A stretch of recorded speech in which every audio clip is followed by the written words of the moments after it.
అందరికీ నమస్కారం. నా పేరు ఎం ధన్యశ్రీ. నేను ఇప్పుడు 4th క్లాస్ చదువుతున్నాను. నేను ఇప్పుడు భగవద్గీత శ్లోకాలు చెప్పబోతున్నాను.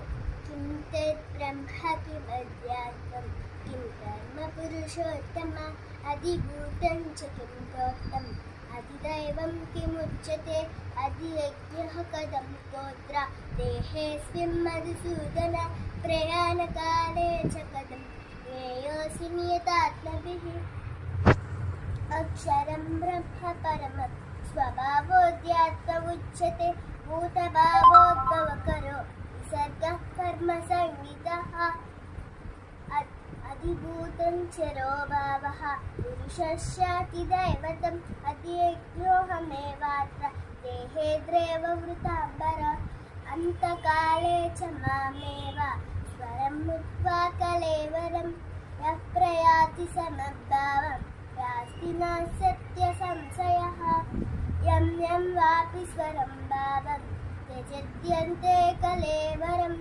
తం తమేవాంతి కౌంతేయ సదా సద్భావ భావితః. ధన్యవాదాలు.